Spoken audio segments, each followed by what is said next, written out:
我从未想过自己会学艺术，至少在4、5年前，如果你问我是不是一个多愁善感的人，或者和艺术有一点关系，我大概会回答没有。当然，4、5年前我也只是一个14、15岁的小孩，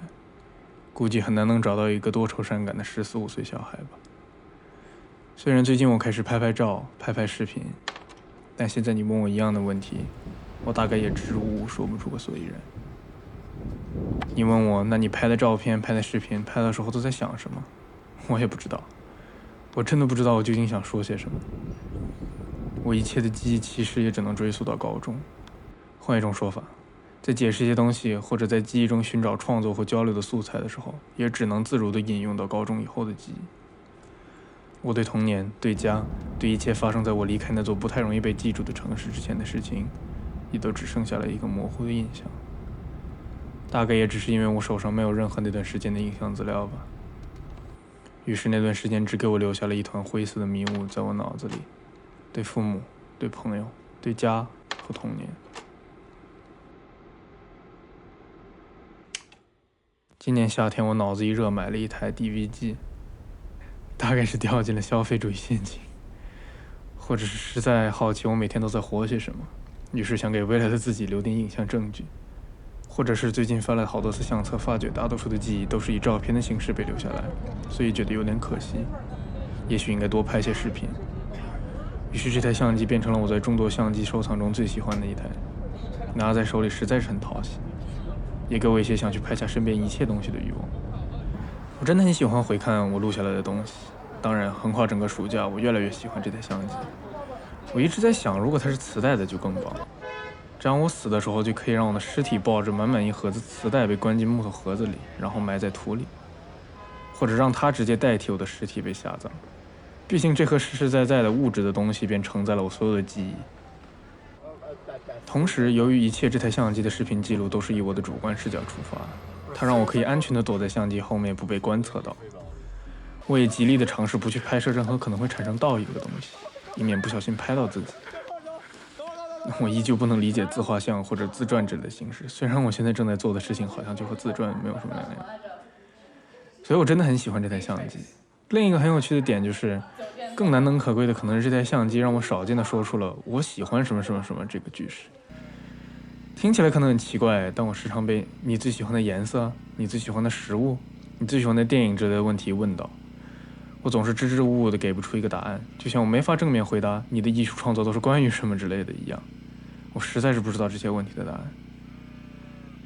这里面的讽刺就在于，唯一一个能让我挺起胸膛说出我喜欢的句式的这件事本身，就是记录我这无聊的毫无特点的生活。更有趣的是，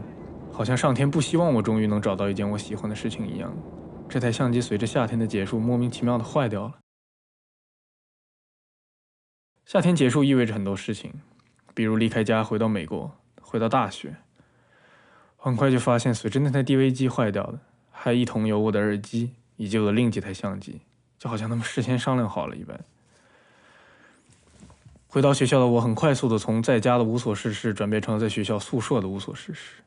旅行的疲劳和重新回到学校的新鲜感很快就被我的老朋友们悲伤、绝望、迷茫和恐惧所取代。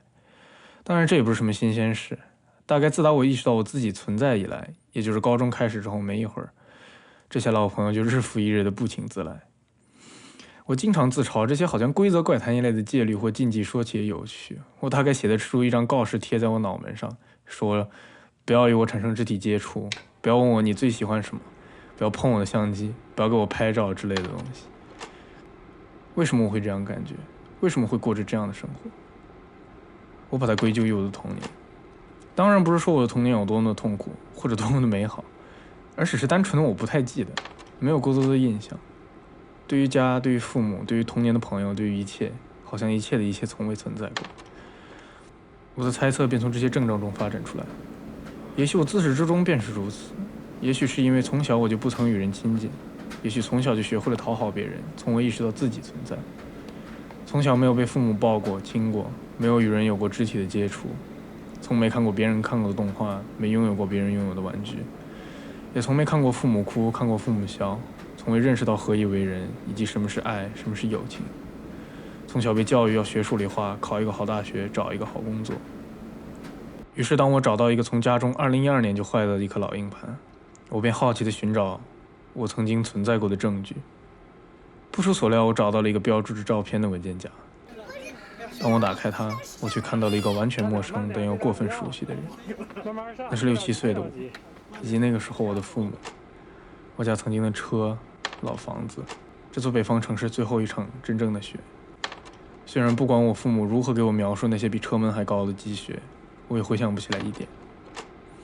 我不记得何时见过我父母这样的神情，这样笑，或者我妈留着长发，扎着马尾。在高中，我曾第一次上台表演，但好像这才是真正的第一次，或是第一次游泳，或是至少我以为不曾养过宠物的我的宠物乌龟。好像儿时的我从未惧怕过相机，惧怕过自己。毕竟在我的记忆里，我从未尝试过自拍或者任何类似的行为。这些东西让我感到更加的迷茫。所以照片里的到底是谁？是我吗？我不记得。当然，我能把这些影像资料放到大屏幕上本身，就代表了现如今的我大概与这个照片里的人产生不了任何心理上的联系，或者说我打心底不认为这是我。毕竟现在的我哪怕是对镜子都是避之不及。但是最有趣的，或者能让我产生一种莫名归属感的，大概是这张我小时候抱着三脚架傻笑的照片，或者是这些小时候的我拿着相机拍下来的视频，或是我爸也曾经拥有过一台类似的 DV 机这件事本身。也许他想的和我一样，也许我从小就对照片、对视频、对艺术感兴趣，也可能这些不意味着任何事情。可是我喜欢看着这些陌生的我自己所拍下来的，属于那个年纪的我的视角下的一切。我不确定想不想回到那个时候，或者有没有想改变什么，或者这一切有没有任何的意义。我只是很想哭。